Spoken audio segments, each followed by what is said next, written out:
Despite how racist the world is, black culture is very ubiquitous.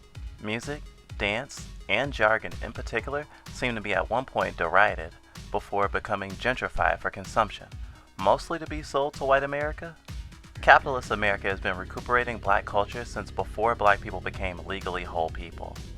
Even the irony of Jim Crow era clubs having black performers while not being welcoming to black patrons has been explored in movies that line the pockets of many white folks for years. To this day, it gives us a slight culture shock to see most of our friends use vocabulary that 10 years ago we would have to admit from our language to be taken seriously in some spaces. Although the trickle down and pooling of culture isn't only bad, there is a difference between misappropriation and appropriation. You don't have to be black to enjoy or be an artist within hip-hop, graffiti, breakdancing, or anything else with its roots in black culture. The systematic component of black culture's proliferation isn't the fault of working class individuals, even ones with white privilege. Although, how white people choose to appreciate or regard that culture does speak volumes about their individual morality and overall level of suck.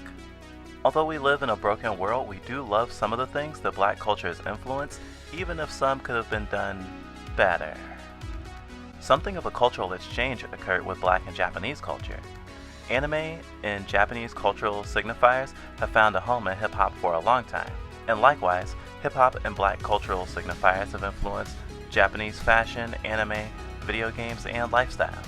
And this cultural exchange has assisted in the birth of such works as Cannon Busters, Fury, the Boondocks cartoon, Afro Samurai, and Jet Set Radio Future, which in turn has inspired a slew of works like Lethal League Blaze and the upcoming Bomb Rush Cyberpunk.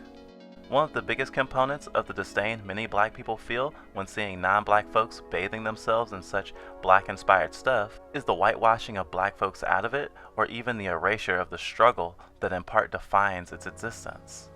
Enter Starfetcher's pilot, a little indie work published and developed by a studio and developer that I cannot say with my mouth. It'll just come out as baby talk, which takes a lot of nods from black culture, but in a way that's not typical of something that does. Something that defines itself by its inclusion of poverty and class struggle with the narrative, aesthetic, and comedy. Though we have to mention, it is devoid of any black people so far. So, somehow I became a liar, because this video is not about Deltarune. I started this script literally after working on our script for the Deltarune video and realizing that there are a lot of heavy lifting that needed to be done for the analysis. Resources to compile, folks to quote, maybe even sources to gather, and it just became such a bigger video the more we wrote. And it was like, I need to make a video not fucking about abuse before we dive back into The Last of Us 2, because not re-traumatizing ourselves is very important. So, Deltarune is shelved because we can't make a small video about it. And it seems to be that our niche is becoming analyzing indie games, which is fine, we don't mind, and boosting small creators is great, and so now this video exists. And I get to talk about political shit, which we haven't been able to do in a while. Starfetcher's pilot is a demo? That's the easiest way to put it, but maybe because of all of its disparate elements, uncanniness, and messaging, I feel although it is functionally a demo, it obtusely defies an attempt to see it as merely promotion. So there's this really cool space it inhabits, and kinda like the last game we covered, it scratches an itch that balances something adult and something youthful. Except it's not a soft baby youthfulness, it's a strong, angry, teenage rebellious sentiment that it communicates to me. And in saying me, I don't mean Fluffbyte as a whole, I mean me, Punkbyte. I'm not saying it's simply juvenile, however. It's like a look at what the competitive and demonstrably unfair world does to us, how people react to it, and then sometimes you need a lit match to tear that fucker down, not soft-spoken sentiment. And then it's just as important to have proper praxis as having the drive to push against something that at every turn tells you you need to either comply or die. And it's not simply comfortable saying that poverty is bad, it definitely muses anti-capitalist and even at times anarchist attitudes. Aesthetically, it seems inspired from quite a few angles. It looks like an Adult Swim Flash game, and we don't mean that pejoratively. I mean, there were a lot of good Cartoon Network ones. Toonami Absolution, a Teen Titans fighting game, even a Transformers game by way of Fire Emblem. My point is that it's not a lesser craft of game. Fetcher's art aesthetic and comedy definitely borders on cringily indulgent, but in no time at all do its jokes and more earnest moments really communicate stellar art direction and at times emotional moments, and more often than not in service of aggressive anti-capitalism with a hint of anarchy. and it's a story that shows someone knowing the hierarchies are bad, but going about resisting on a very selfish and single-minded way, and it resonates on a lot of fronts. At this point, I want to say Starfetcher's pilot is a flex. Love to compare it to Naruto and One Piece as well, by the way, but instead of pirates or ninjas, the ambitious upstart is fighting to be king of the gangsters? King of the gangsters. What I'm saying is Starfetcher's pilot is a gangster shonen.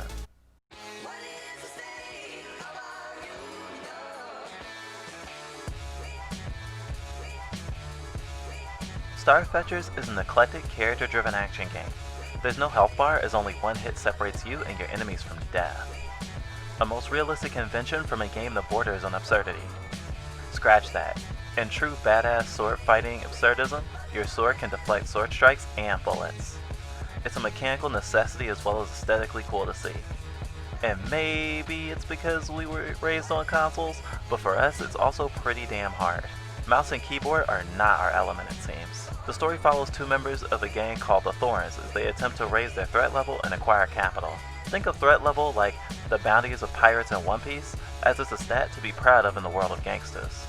The setup took us aback as one easily could have framed it like the suit and tie gangsters of the Mafia, but instead opts for the much less commercially respected crime groups associated with urban decay. The developer's official website says it takes cues from dystopian cyberpunk conspiracy theories, black comedy, and modern street culture. Seems legit. To be honest, it touches on shit we've had experiences with, and it's kinda weird. Black comedy is pretty universal, thank dog, as something you don't have to have experience with poverty to appreciate. But the world, especially America, is high-key dystopic territory right now, and conspiracy theories can be fun, but to be honest, for years, we only heard them from folks dealing with untreated mental illness, or had just generally been broken by a world that considered them scum. Conspiracies are a way to cope with a world that you can't fully understand, let alone control. Especially in poor communities, it can be used as a way to exert power over your environment, like, I can't change the world, but I know why it's this way. It's like creation stories for power structures. Although, we're not saying all conspiracy theories are wrong, but what makes them attractive and even addictive does not come from a good place.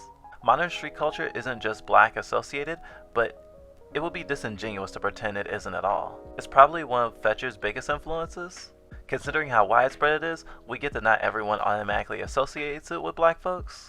Though finding out the one-man development team is Swedish was almost unsurprising considering Sweden has a robust hip-hop and street culture scene, at least from what we've heard. Although the pilot has two playable characters, it's hard to argue that Zambezi, named after the fourth largest river in Africa, isn't the main character, at least from a functional perspective, as it's his ambition that drives the story. He's the driving force, and is of course, arrogant, rude, and violent. The other character, Sunyati, named after a town in Zimbabwe, is more of the narrative focus, but acts mostly as an audience surrogate, as she's new to the gang life and is very out of her element. She's pretty compliant, fearful, and soft-spoken. Kind of Zambezi's opposite, other than the 6 sword skills they both have. The game juxtaposes their two worldviews pretty constantly, but the differences also help the comedy, as Sunyati plays straight to Zambezi's arrogant foolishness. If the full game only has these two characters, we wouldn't be upset, because right now, it's a buddy gang comedy, and maybe, just maybe, the two will learn from each other. Sunyati to advocate for herself, and Zambezi to hopefully realize that being only out for himself isn't proper praxis, not to mention gets everyone around you hurt. My mom says we can't be at the apartment if we gonna be doing gang shit. That's too bad. Your mom is nice. The game starts with Sunyati at her service worker job, taking out the trash. You can talk to a lot of NPCs straight from jump, used here to establish tone, character, and world building. The cop has no effort put into his character model, making a jab at how useful they aren't, as he's used as a wall to impede progress in this direction, is more concerned with stopping foot traffic than a literal murder he's investigating, and is so disillusioned about his job, he just wants a natural disaster to kill the whole city. Funny how cops don't lower crime and are experts at human rights abuses, huh? Then there are the hoods that Sunyati is threatened by, and who she's too scared to respond to. And then there are the Girl Scouts that cemented my read of Sunyati as trans femme. Hello? You wanna buy penis enlargement pills? Or burn copies of iCarly Season 2 on Blu-ray? What are the Scouts doing in this city? We're trying to earn our inner city troublemaker badges. So far, the life of a big bear scout in the concrete jungle is the mental equivalent of passing kidney stones. Yeah, fuck this. These items seem really inappropriate for kids to sell. Capitalism says the market sets the goods. Trying to hustle cookies in a place like this simply won't cut it. So one of them refers to her as cis, and they offer her penis enlargement pills. Well, that's accepting. Might as well mention here that this Girl Scout is the only person to explicitly gender seniority, as every other character uses dude or other non-specific language, which in our experience is definitely on brand for our experience of the inner city, and just folks in general at times. If you aren't a guy and you've been duded and got shit when correcting the person because it's hashtag gender neutral, please mention it in the comments. We'd love to hear your story. There is one other NPC, and they're one of the two big explicit nods to anti-capitalism in the game. And this one is so important, it's the only voice-acted bit in the game. My name is Ansi. I'm a Generation 1 high-frequency trading android.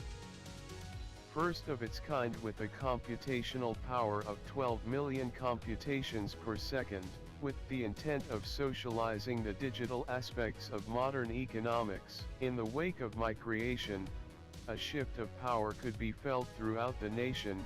Countless jobs within the economical ecosystem tilted into obscurity because of me.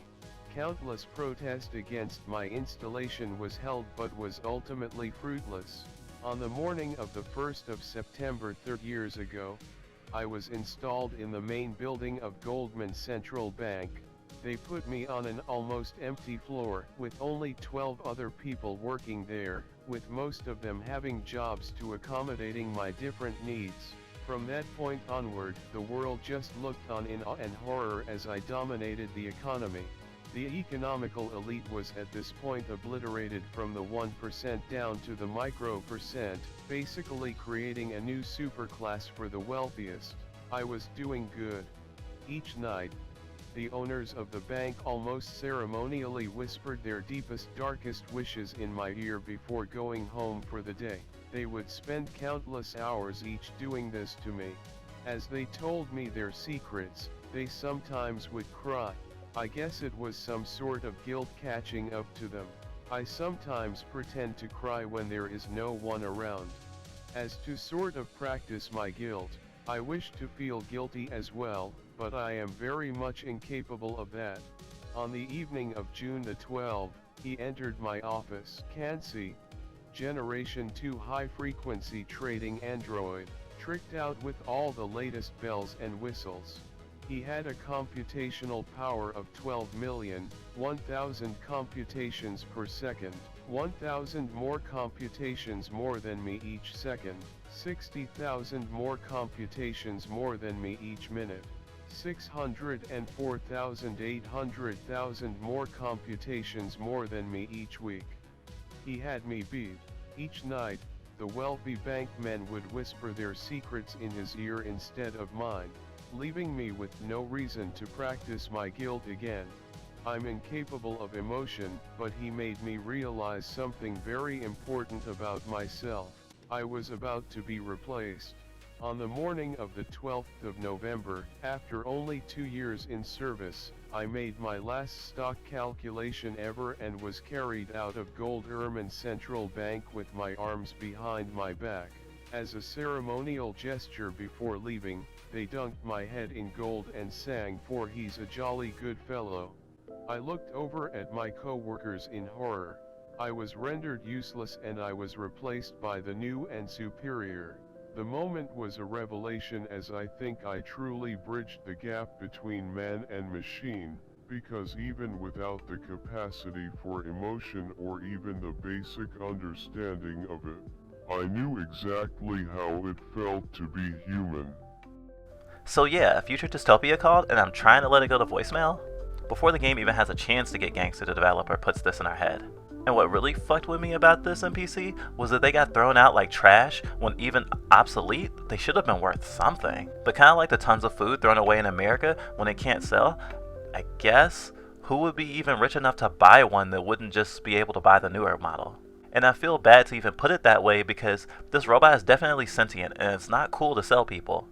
Did you know the word robot means forced labor, alluding to slave labor? Getting us to identify with the robot's struggle as it relates to class struggle and being alienated from your purpose, let alone your life, is pretty intense, as it displays that this robot is just as expendable as Cincinnati. Well, when Cincinnati gets inside, they get ordered to butcher some pigs. Alone. In a big old pig freezer. Her coworker is ordering her to do it on the basis that he's the owner's son and doesn't have to do shit. Oh, sorry, I mean, he's a leader and he's delegating. Salt in the wound if you talk to him or the boss before taking out the trash, you get some extra dialogue that further shows how shit this job is and establishes that Cincinnati is on their own. Feels good to have your life set. The day Dad croaks, this place will be mine. After that, life is basically easy street for me.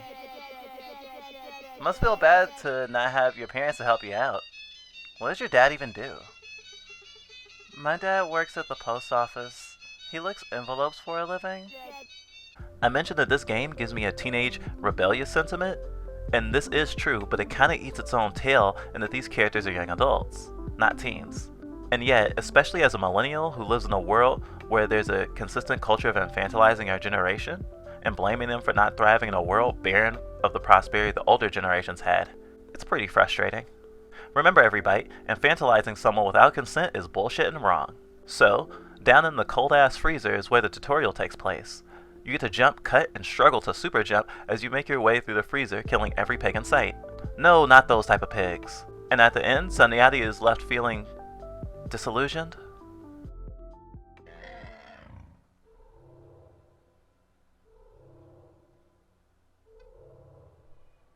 This feels kinda bad.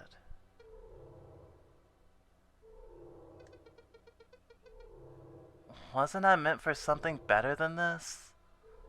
This is the inciting moment for her character, I'd say. Cincinnati may not be a very active protag, but she is thinking mighty hard about her life under capitalism and how she's kind of been robbed of purpose and humanity. She's the bottom of her job's totem pole as she's delegated with all the work, minus maybe the register. When she gets out, there's more trash to dump, so of course she's back out in the rain again. And out here, while the weight of her life is crushing her, is where the two star-crossed gangsters meet. Damn it. God damn it. I really wish I weren't here right now.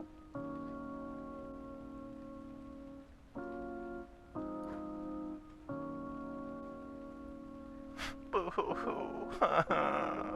Life is unfair. I hate capitalism. Hey. Hello? Are you a loser? What? I'm a people person. I can perceive your true nature from miles away. You're a loser, aren't you? No real goal in life. Just a product of happenstance and piss poor judgment. Never stopping to do what you want to do. You're dangerous. More dangerous than you can ever imagine. With so little regard for yourself, you're a freaking machine. Christ. You're so perfect. And you don't even know it. What are you talking about?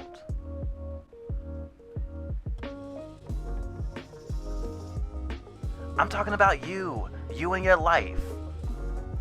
It's passing you by. It's passing you by while you're out here crying in the rain. Wipe your tears. Crybabies don't go to heaven. I'm giving you the chance of a lifetime. You're about to enter culture shock. I'm an outlaw, real modern cowboy. Name's Zambezi.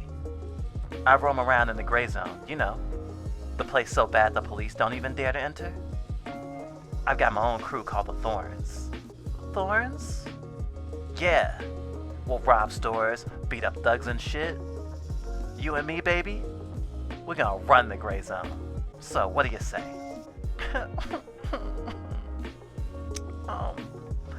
Sorry, Tyler Durden. I don't think I'm suited for the thug life. You blew it. We could have been something. But you playing. Hurry to work then. I hear the bell call you. Go fetch the wage. Oh shit, I didn't realize this was a Joseph Campbell approved hero's journey, cause that was refusal of the call.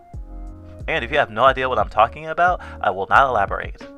Although there is a link in the oopsie daisy. Guess you need to watch more video essays, huh? Zambezi isn't wrong, but did not present the, opportunity in a great way. And the way he phrased everything would have made me turn him down too. Sunyati is sad, not stupid. Zambezi's looking to use someone. He may be whispering the sweet melody of breaking those worker chains, but what he's offering isn't necessarily better. Not to mention his saying that she's dangerous with no real regards for her own life echoes something we've heard constantly as an inner city youth. The gangbangers, and by proxy all black kids with no future, are dangerous because they don't act out of self-preservation because they have nothing to live for, which is apparently how they find theft and murder so easy. What we didn't have the language to argue at that time was that it's not their fucking fault. The world they live in disparages them at every turn, and gangs offer a sense of protection and community. Just like hate groups and religion. And shit, that doesn't change when you grow up either. Zambezi is on some real cult leader shit, I gotta say. But before he started saying gangsta shit, Sunyati was kinda curious. Inside the store, she's still thinking about it cause she asked her boss what would happen if she quit. And the boss doesn't play it as cool as you think. Most employers in our experience wouldn't do this, but Sunyati is the only employee doing something, and this is a small place. I bet his son doesn't even make a full wage, since he is taken care of. He's laying Sunyati with some guilt since she's compassionate, but the only bargaining chip disappears and Sunyati gets an offer for her lifetime.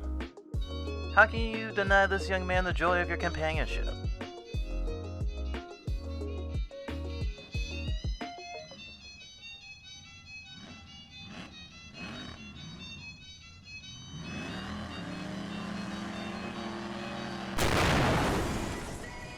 Oh no, Billy Bob.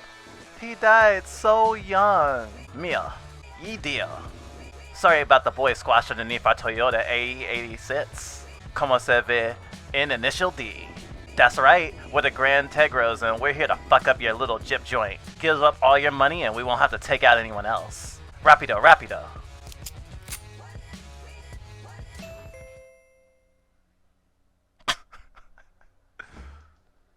Three gangbangers enter a convenience store. You know how this joke ends? Who the hell are you? Get out of here. Can't you see we're robbing this place? Hey, I'm just browsing for something to drink. Hey, idiot, we'll end you right here if you don't get the fuck out of here. Hey, clerk. I got a special deal on saving the life of fellow crew members. Do you want to join the group or not? Are you the person that tried to take down the 33rd Street Vipers last week? Cat?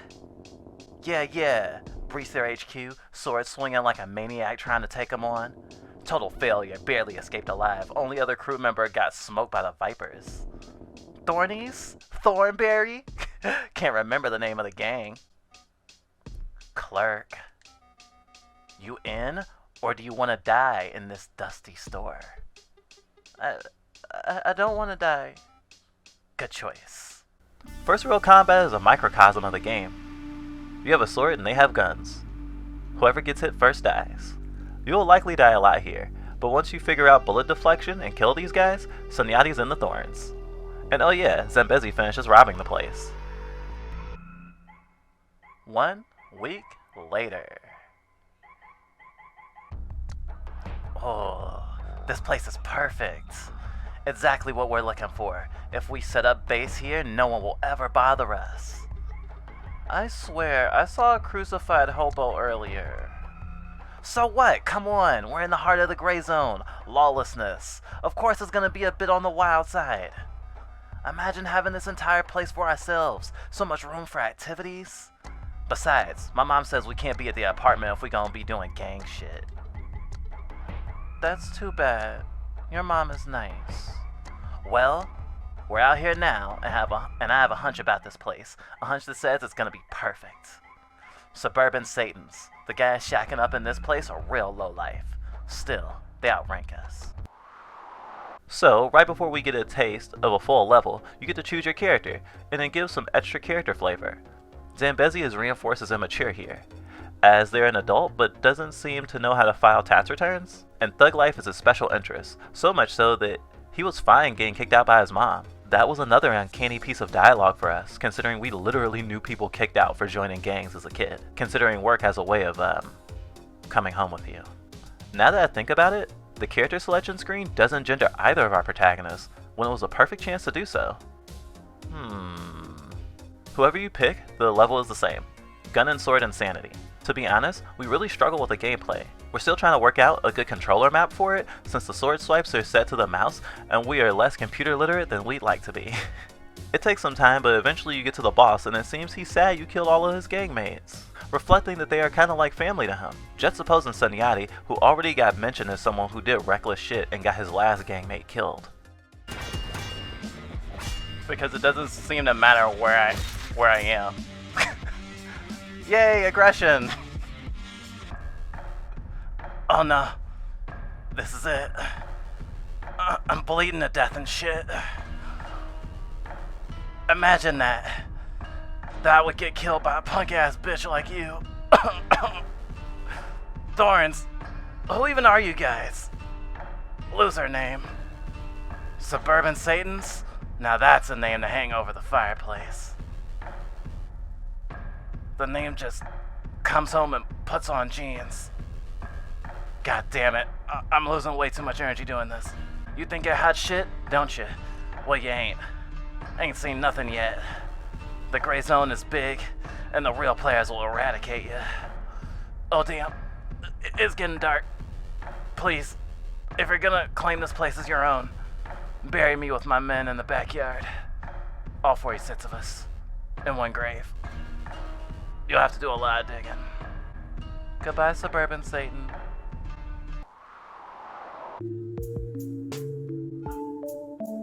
Doghead. The realest motherfucker in the zone. Guy comes out of nowhere. Takes on all the top players. Nibbles 2000, dead. Go-Go Shrimp Daddy, smoked. Patty and the Fugees, fucking destroyed. Photorealistic Horse, also dead. No one stood a chance against this loathsome motherfucker. Doghead was ruthless. But after becoming the illest guy in the zone, he went away. Hit himself on the top of that power station. Some say he lost his mind. I think he's just biding his time. For what, I'm not sure.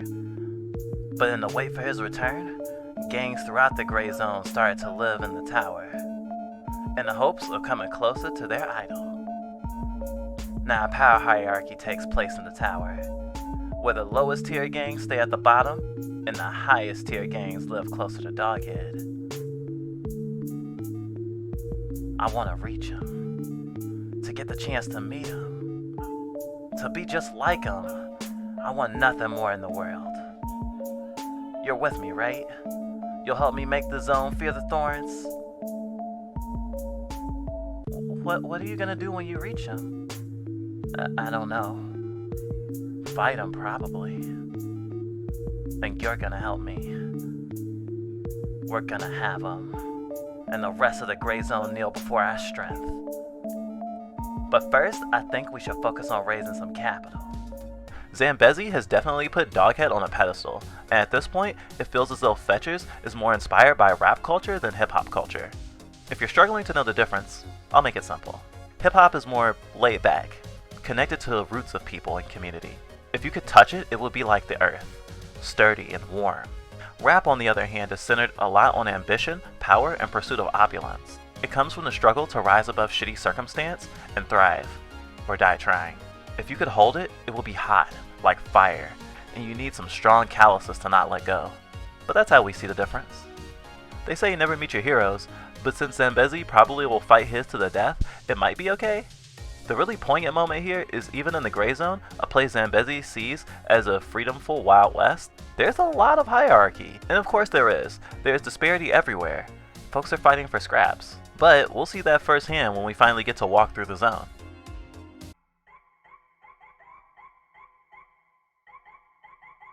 It's not very gangster to help out the authority.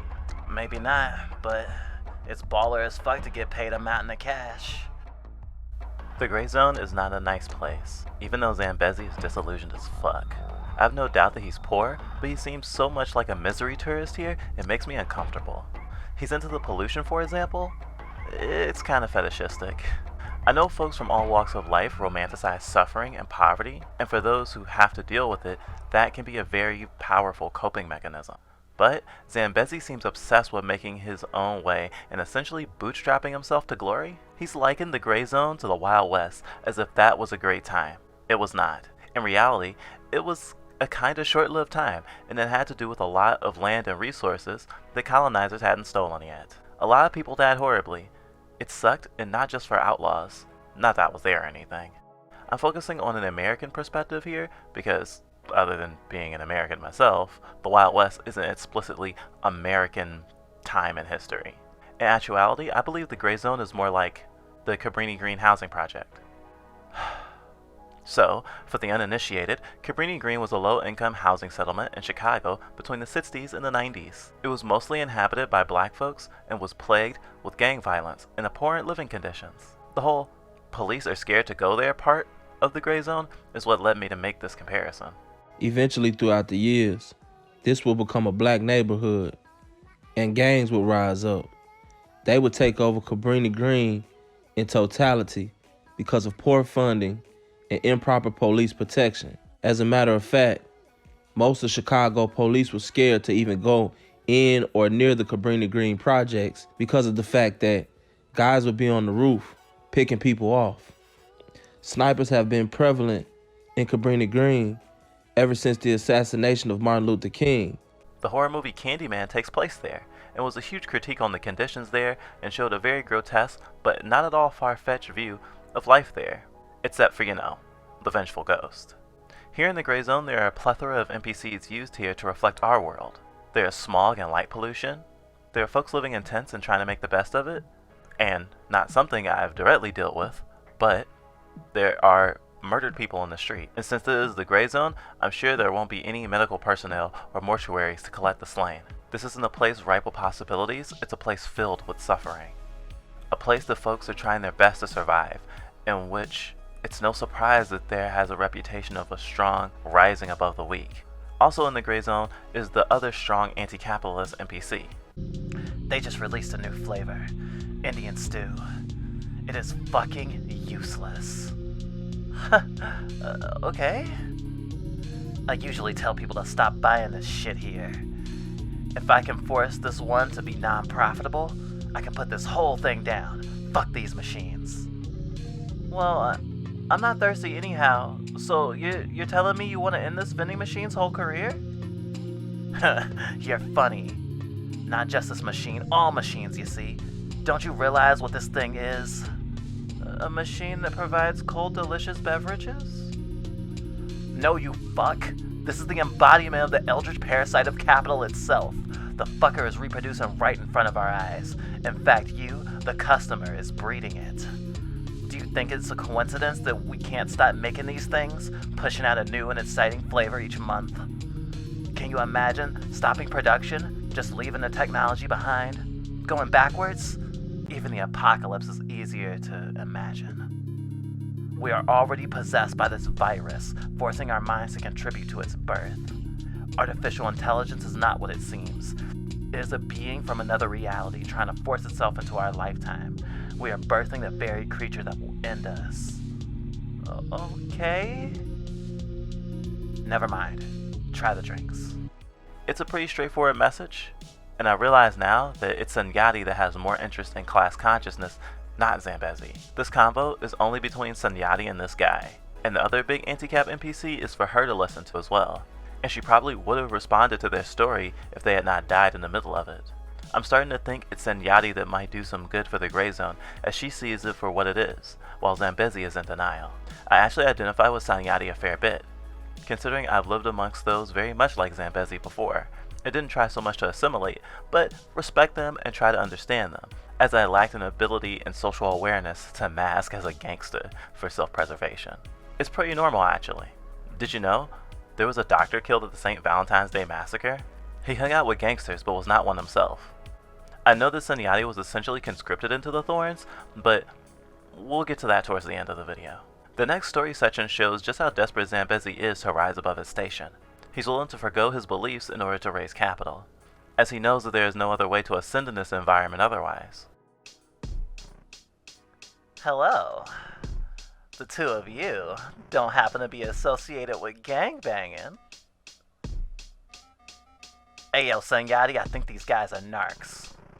Haha, you guys are quick, and lucky that we aren't within our jurisdiction to bust your garden gnome asses. Shut your face, pig. What do you want? We might not see eye to eye on a lot of things, but there's a language that both of us speak. Money. And we got a shit ton of that. I'm Agent Protavsky, and my partner here is Agent Karabrana. We're from the intelligence agency, Han. We're here because we're looking for one of Han's agents, Agent Jacob Flyman. He's gone missing. We're suspecting one of the gangs in the zone has kidnapped him. We'll pay you handsomely if you help us extract him.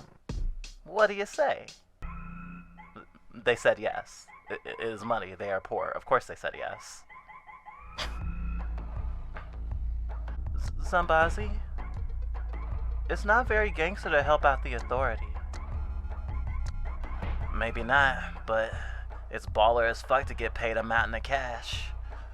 We need to raise some serious capital. And this is capital.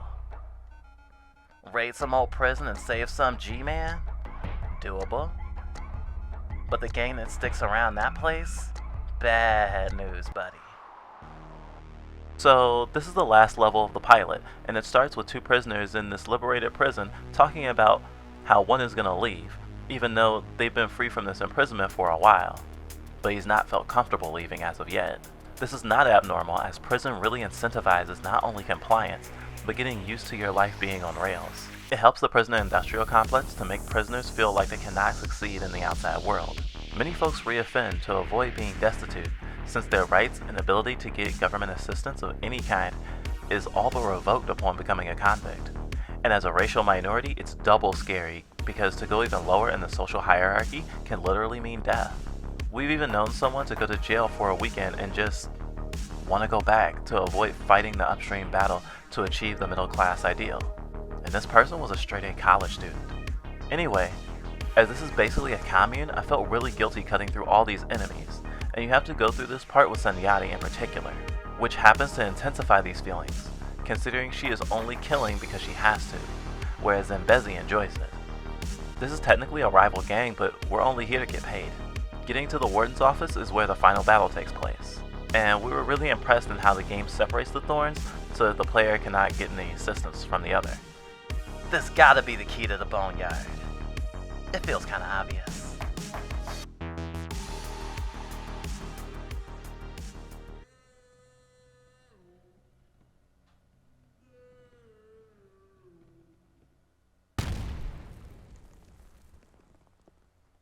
Came through like a wrecking ball. I'm the motherfucking warden of this place. No one entered protective custody on my watch. Sanyati, you coward! Aye, whatever. I don't need that crusty little punk to whoop you under the rug.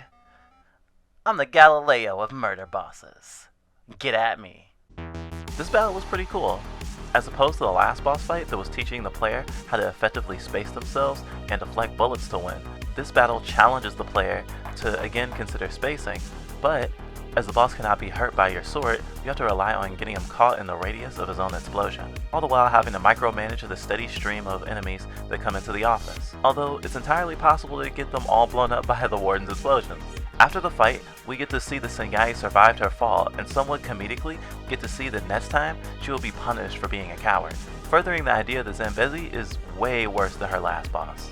Then, we get to see what becomes of the agents, and of course, our money. We wholeheartedly thank you. We've had such problems with loose ends lately, and loose ends can be fatal for a nation's safety. But it seems like we are too late.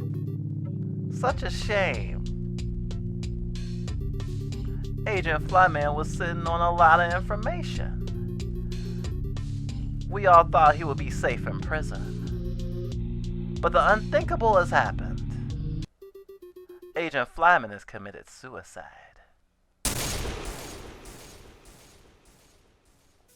So I'm sure Zambezi doesn't care about this turn of events. It was another government agent, whom he of course hates, just like all cops. However, it rubs me raw that he was so eager to be complicit in this plan. To be honest, it's not a stretch to see that this solidifies that Zambezi isn't really concerned with the well-being of others.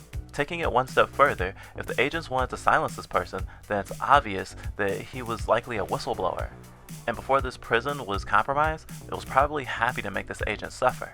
I think it says a lot that the warden was the gang leader, suggesting that he came to an understanding with the inmates, and that since the agent was kept in a cell when every other inmate to our knowledge was free, he was likely being used as a bargaining chip against the government. Which means Zambezi assisted in furthering the ideals of the real villains, the corrupt government. After getting dropped off miles from their home, much to the delight of the agents, we get to see the closing moments of the game, which deepens our understanding of Zambezi and reinforces Sanyati's characterization, much to our dismay. Hope you guys don't mind walking from here. I mean, you don't want someone to see you get dropped off by the man, right? It should only be a 4-mile walk.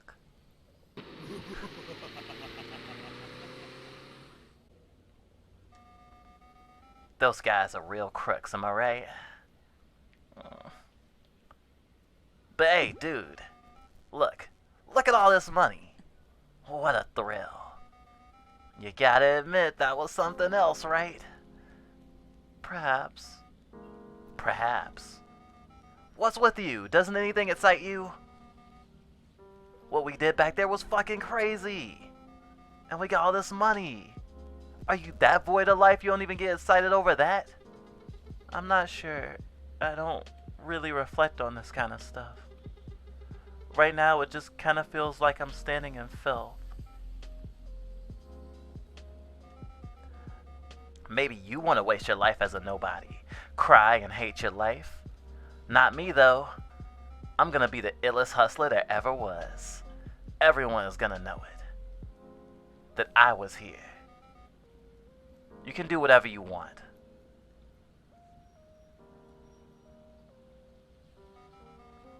I want to help you. We can make a name for ourselves. Maybe you want to stay a nobody, but I don't want to be a loser forever.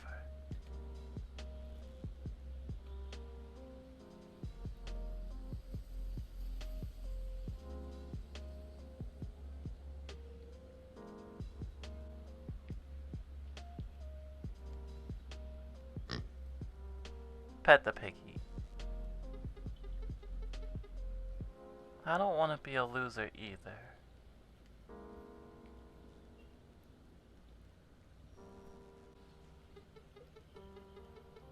I just don't know if this is the way.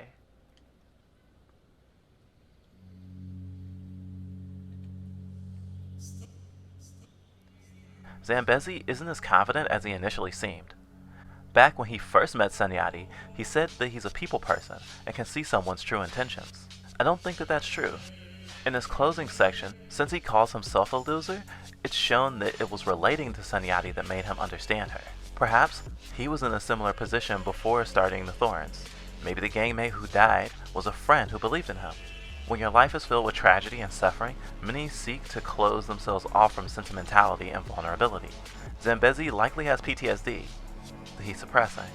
He had to get himself to enjoy the killing, or otherwise he'd be too hurt to continue doing it. And what other choice does he have? He lives in a system that assigns value to people by their wealth and productivity. Of course he feels like a loser. He even lived a parent and chose the possibility of death in order to secure his own place. He has his back against the wall, just like Sanyati does. This, however, doesn't excuse his behavior. I'm sure these characters will rub off on each other, but Sanyati might not get the best end of that. Zambezi is using her to achieve his ambitions, and he's targeting her alienation in order to get her to believe in his cause. She has less choices. She's basically a slave. Her throwing herself out of a window to avoid a fight illustrates just how much she doesn't want to be here, and her disinterest with the money makes sense. It's not even her money. It's Zambezi's. I asked before what other choice do these characters have. Zambezi admits that he can't achieve his dream by himself. And I think that's an inkling of the other choice, to believe in others who are suffering under the same system, not to just be concerned with only his survival and improvement of his life, but that of everyone who suffers. Many suffering under capitalism just want to not suffer themselves. If they are the ones on top, who cares if the system is unjust? This is the attitude of many folks who have lived on the fringes of society and have attained wealth despite being previously oppressed. It's a pattern that strengthens the system. Some even give back to their primary community, but that's not enough. It's just an extension of nepotism, likely to ease their conscience. If Sanyati's life is improved, for example, that's a nice bonus, but not the main objective. The selfishness of self-interest denies achieving class consciousness. I hope Zambezi can become a better person, but my hope is rather low. I do really believe in this game's future leftist value, but it does use Zambezi's opulent view of the gangsta life to attract folks to playing it, and we worry the folks might just play it for its hyper sword-swinging violence and comedy, and disregard its anti-capitalist messaging altogether, not realizing that Zambezi's view of life is flawed, and instead choosing to put him on a pedestal just like he does with Doghead. We really hope that this game doesn't come to be regarded like Scarface or The Godfather, a glorification of criminality that is sequestered in selfishness and bootstrapism. All that being said, we will be keeping an eye on this game, for good or for ill.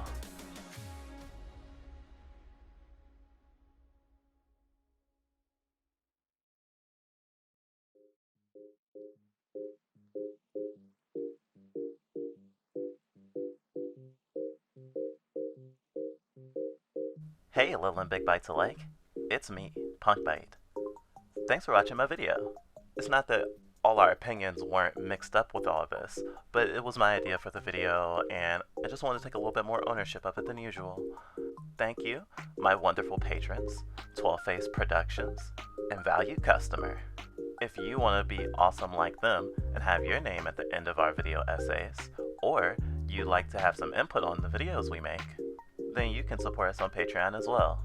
Although, proper praxis first, please don't support us if it will hurt you. You can't pour from an empty glass after all. I find it kind of funny that Thought Slime's latest video also touched upon the thug life and the thought process that goes into trying to be hard, or rather, compassionless, and how damaging it can be. And even how that thought process isn't exclusive to people in poverty. Capitalism sure has a deep old insidious bag of tricks, am I right? If you're new here, hi, we're Fluffbyte, the DID system, baby fur, leftist, anarchist, the list is long. Oh, and we're also a gamer. And media analysis, don't forget media analyst. And media analyst.